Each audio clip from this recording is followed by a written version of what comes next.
We start with kinematics part 2. Actually, kinematics part 2 is only projectile motion. What I need first, I prefer to move through kinetic second, then switch to kinematic first. Because in between the concept I'll be telling, first of all, kinematics 2, we are very aware of these equations. V is equal to u plus 80, s is equal to u plus half a t square, v square u square plus 2s. These all three equations are the equations of the motion when acceleration is constant, say uniformly accelerated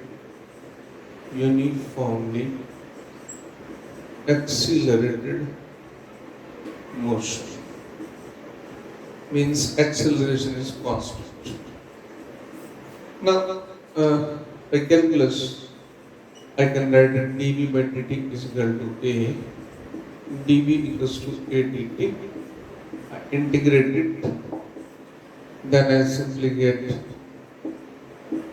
v minus u is equal to 80. It is v is equal to u plus 80, right?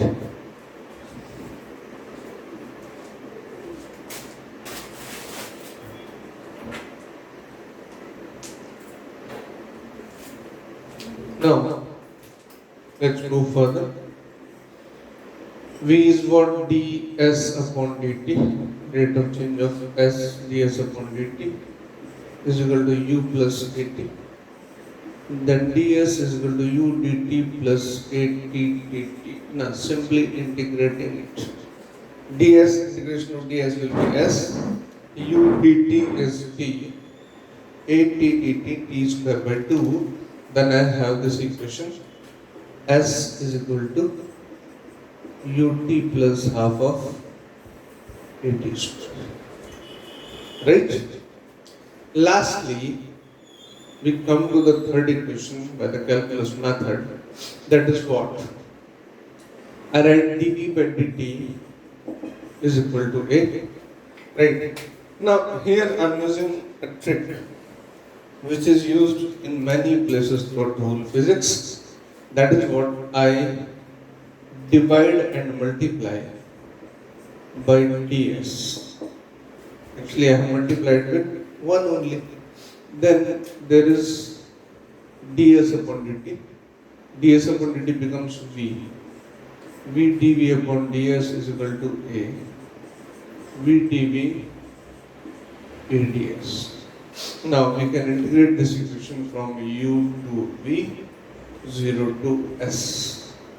Clearly you can have v square by 2, u to v is equal to as, and this is v square minus u square by 2 is equal to s, and further lastly v square u square plus 2s. Getting it? It's very common, you have studied in class 9th and 10th. Now, I use another way to find in uniformly accelerated motion, first of all. Then, if I have graph between v and t, that will be a straight line. The graph of v and t, if this is straight line, say y equals to say a1t plus a2, a1 b1t plus b2. Now, graph between v and t is a straight line. Then differentiation of v is a constant, means acceleration is uniform, or I must say, if acceleration is constant, then Vt graph is a straight line.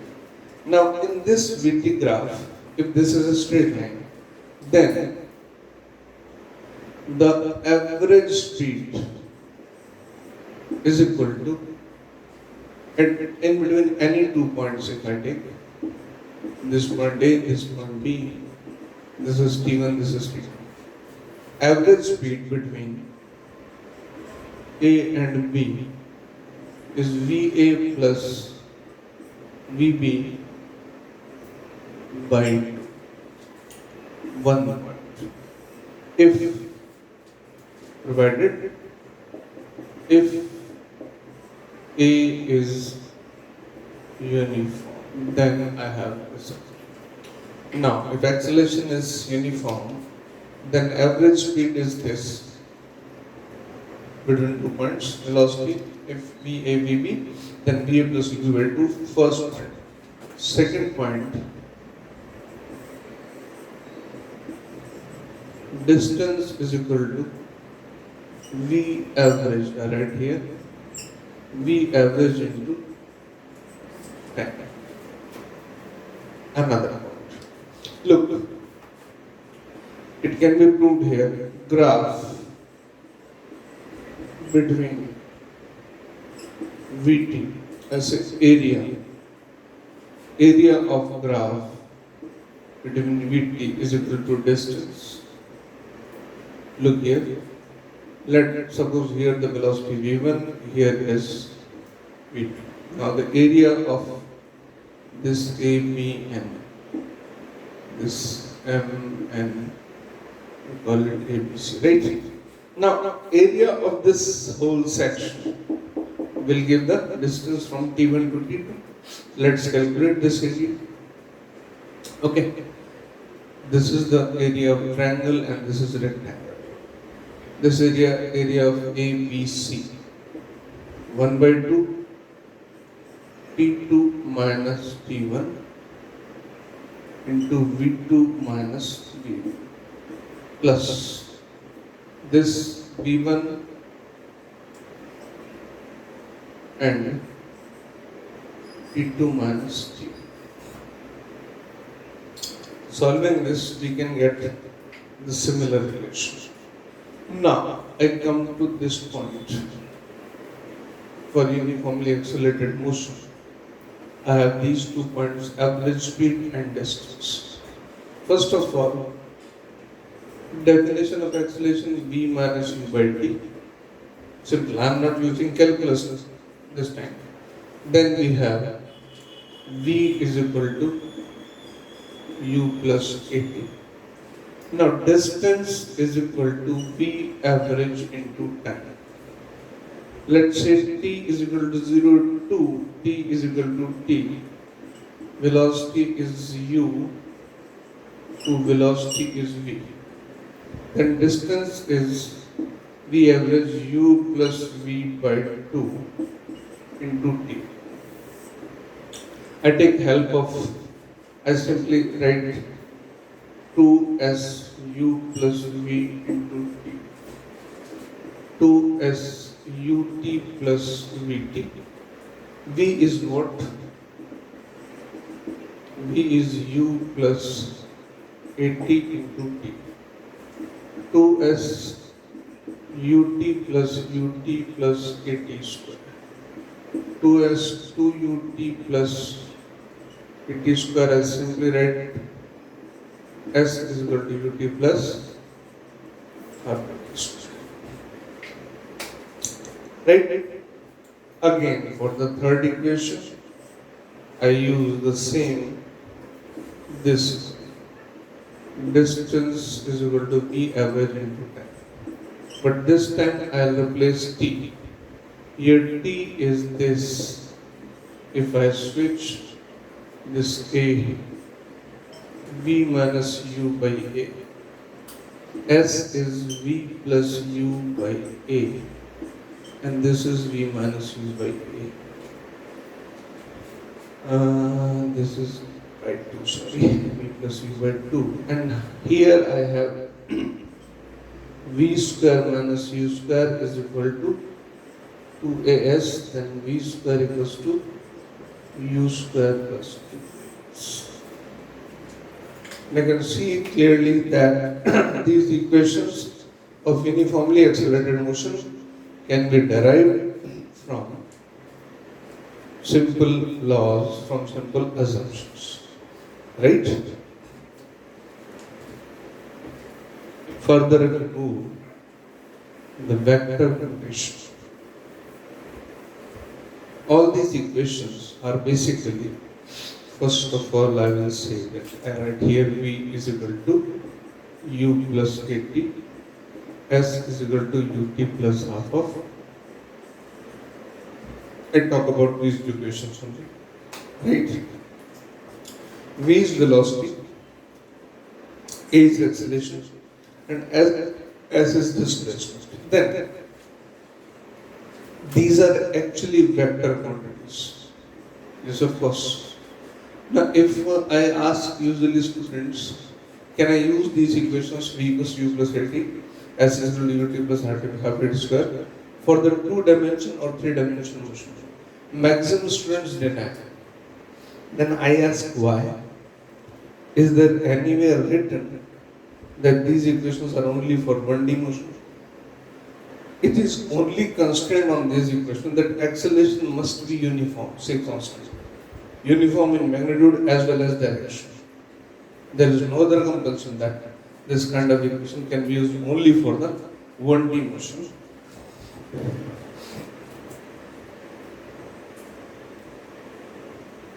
There is no restriction on 2D and 3D motion. So keep in mind, if the acceleration is constant in magnitude as well as direction, then these equations can be used for 2D, for 3D, for any motion. There is no need. Now let me explain you here first the dimensionality of motion, how it is determined. For example, if I take these three axes, X, Y, and Z. Now, I have just like a fly or any object which can fly is moving in this way, right? It is moving in this way that its all coordinates X, Y, Z, all three are changing, right? It moves from this to this, O to B. If I ask students what is the dimensionality of motion, then maximum of say sir it is 3D because X, Y, Z all three are changing. I'll say no. Why? Look. The dimensionality of the motion is determined by the fact that I write here to describe the motion, number of minimum, I'm stressing over it, minimum axes determine its dimensionality.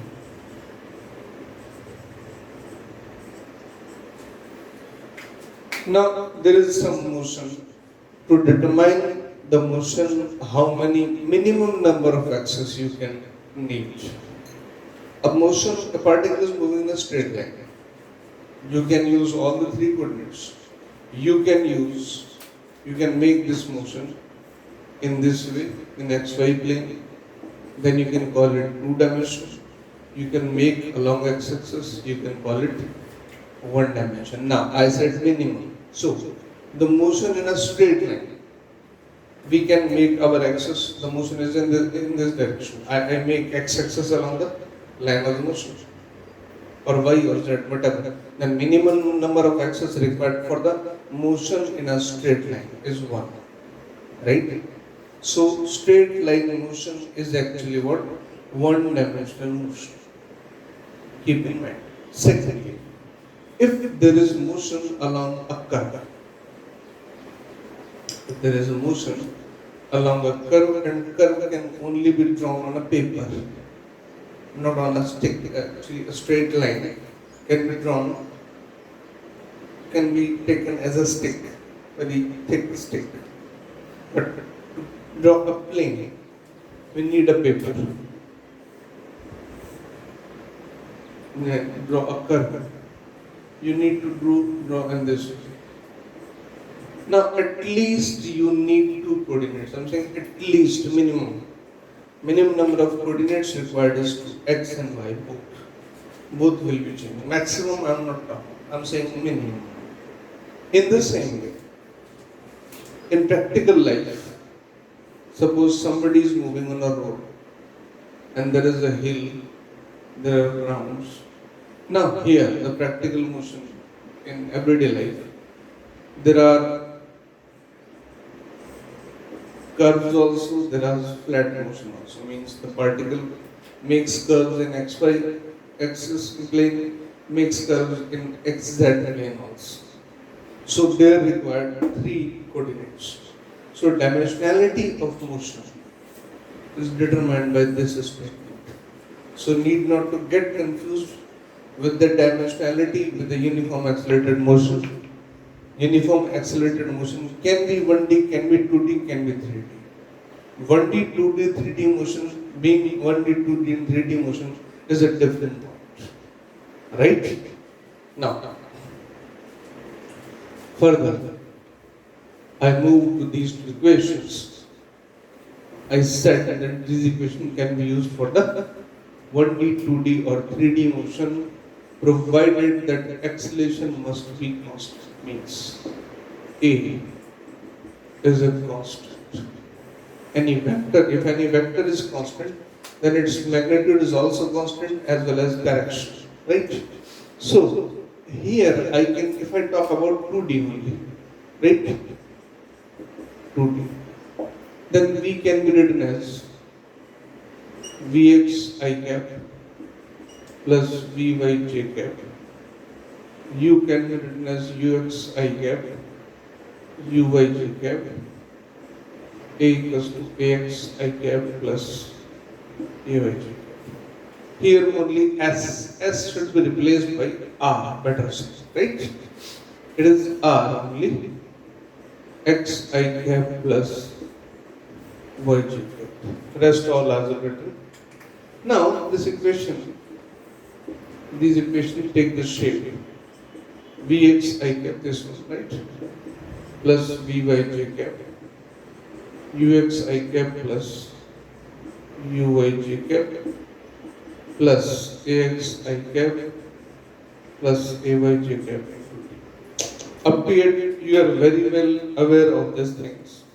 That the x components, y components, z components of any vector, the rectangular Cartesian coordinate system or say rectangular components, the components which are mutually at 90 degree to each other, are completely independent of each other. They have nothing to do with each other.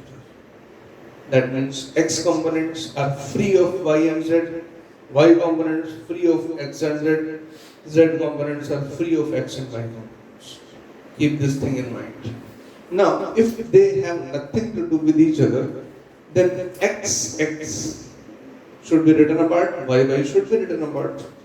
So I write Vx is equal to Ux plus Axt and Vy is equal to Uy plus Ay. In the same way, I write xi cap plus yj cap is equal to uxi cap plus uyj cap t plus 1 by 2 axi cap plus ayj cap into t square. Now again I cap separated. X is equal to uxt plus half of axt square. Y is equal to uyt plus half of ayt square. Actually, after getting these two equations, my projectile motion becomes piece of cake. It becomes very simple now. How?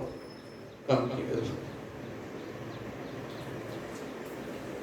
Now there are lots of points which need to be discussed only by using these equations. When I'll speak v is equal to u plus at, you can speak vx is equal to ux plus axt, vy equals to uy plus ayt, and so on. I hope you are very okay with it now, and you will look how it is going on.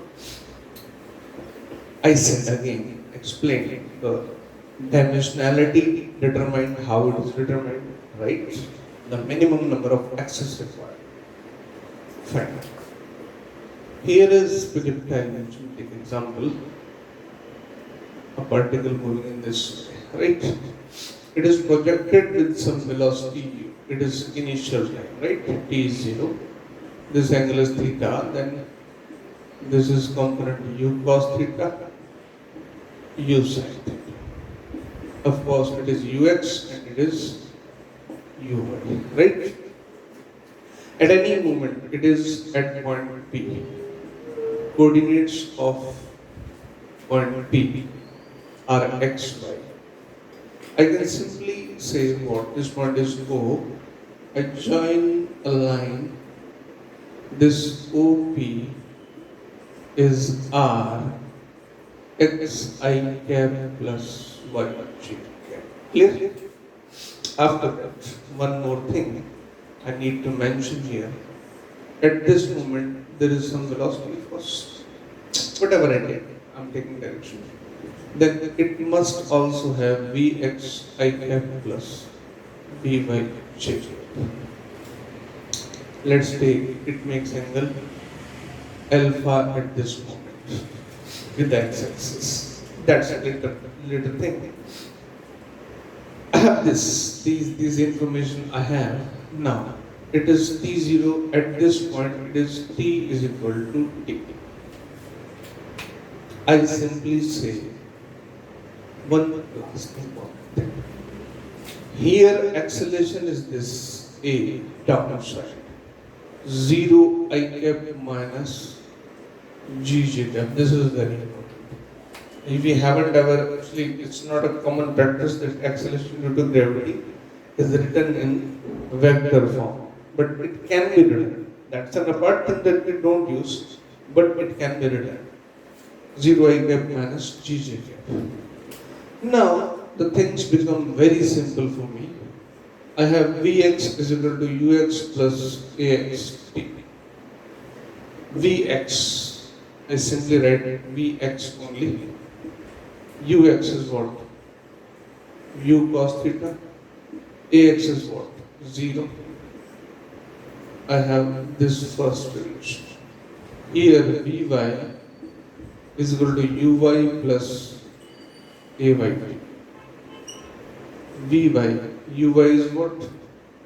U sin theta. And Ay is what? Minus G. This is another equation.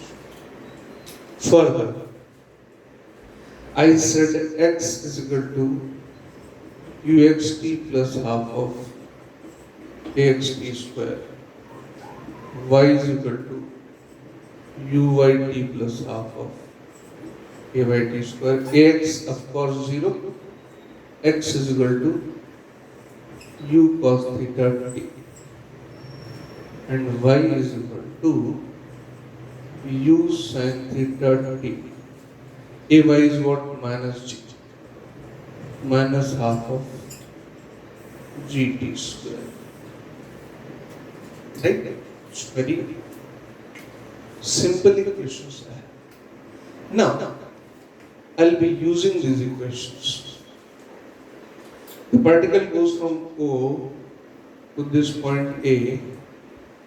This is some point, say, point B, which is the maximum height. I'll talk about it. No, I write this.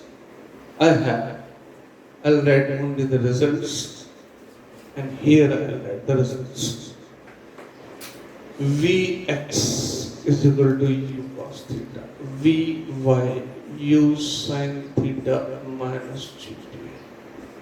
X is equal to u cos theta t, and y is equal to u sin theta t minus half gt square. From here I have lots of results which I can calculate. First, x component of velocity remains unchanged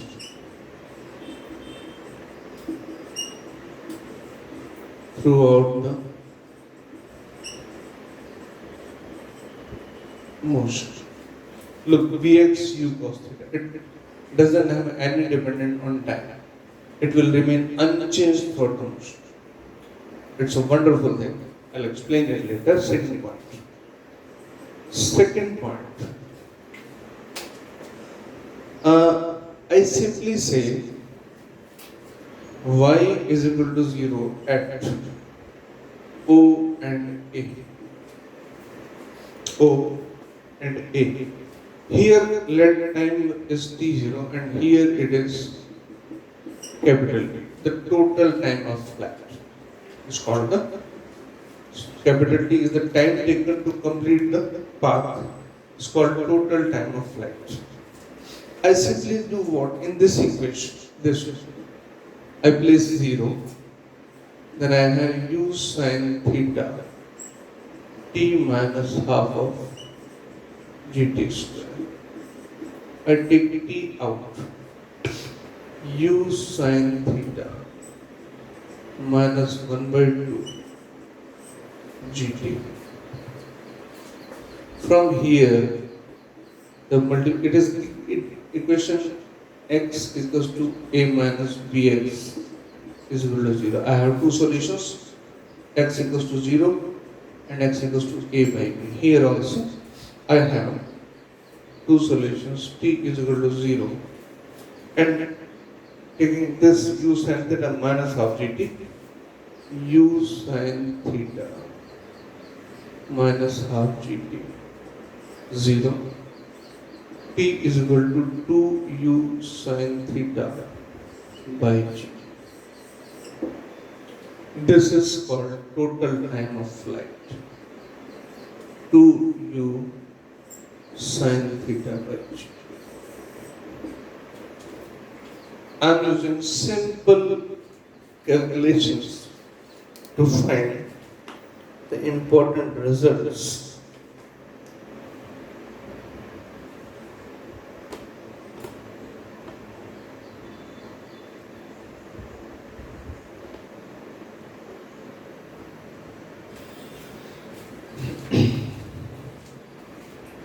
Further,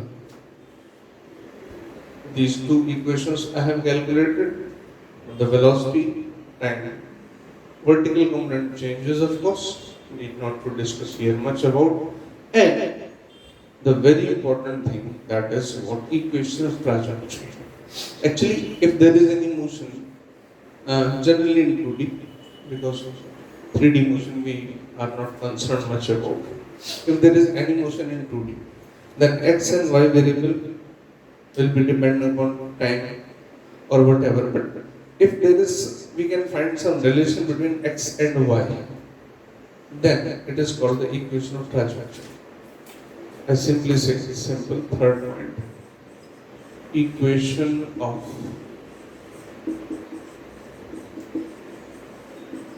trajectory. Here I have x is equal to u cos theta t and y is equal to u sin theta t minus half of gt square. From here, actually x t y t, there are two equations and three variables. I need relation between x and y. Definitely, then I have to eliminate t. From here I get t x upon u cos theta. This is the value of t. I place the value of t in this equation. It is u sin theta x upon u cos theta minus 1 by 2 g x upon u cos theta whole square. Look this clearly. Carefully study. Here u cancels. Sin theta by cos theta is tan theta. Y is equal to x tan theta. Here it becomes minus of gx square by 2u square cos square theta. This is called the equation of trajectory. Y equals to x tan theta minus gx square by 2u square cos square theta. Further, there are two more results to be calculated. That is the maximum height and the maximum horizontal distance or range. Well, I drop this diagram now. It is very clear now. Look, the time taken by the particle for the complete motion. 4 point range R, or I should say X max. Now, simple words. X is what? U cos theta. At T0, X0, at T is equal to T maximum or capital T. X is only depending upon T. U cos theta is a constant. We have proved it. At small t, T maximum, say capital T, the total time of flight. This is X is equal to X maximum or range. That means I should say R is equal to U cos theta to T. Now, what is T? U cos theta to U sin theta by G. It is what? U square cos theta 2 sin theta cos theta by G. R equals to U square sin 2 theta by G. This is the formula for the range. U square sin 2 theta by G. Now, the fifth formula for the maximum height. That is maximum height. There are two ways to find it. First, I use method 1. Whichever method you like, you can use it. There is no harm. Actually, look here. This is O, this is A, this is B maximum. Here time is 0, here time is T. And this line exactly divides the whole motion into two symmetric parts. Now, time taken from O to B and time taken from B to A must be same because it is motion under gravity. Means TOA, TOB, TBA. This total time is capital T. So this time must be capital T by 2. Then I have the equation y is equal to U sin theta T minus half GT. This is maximum height, I call it H. Y maximum U sin theta capital T by 2 minus half G T by 2 whole square. And what is the formula for T? Is 2U sin theta by G. Placing these, calculating these, we will get Y maximum is equal to H U square sin square theta by 2G. Right? Now, this is of course a little more calculative method, but sometimes few students are comfortable with this method. Now let's talk about the second one. The second method is of course a tricky method.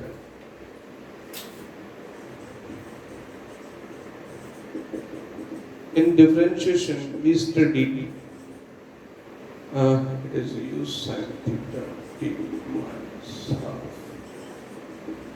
This is the equation for y. In differentiation, we studied if any y or any variable is maximum, then its differentiation will be 0 at that point. Okay. I do here dy by dt u sin theta minus 1 by 2g 2t must be 0. It is u sin theta minus gt, and I have t is equal to u sin theta by g. Total time of flight was 2u sin theta by g, and this is of course half of the time of flight, as I told you. At this point, maximum height, this point. This is b. Now I simply write the value of t in this equation. I have y is equal to u sin theta into u sin theta by g minus 1 by 2g u sin theta by g whole square. And I have this u square sin square theta by 2g. Right? These are the important formulas calculated just by the simple assumptions. Right?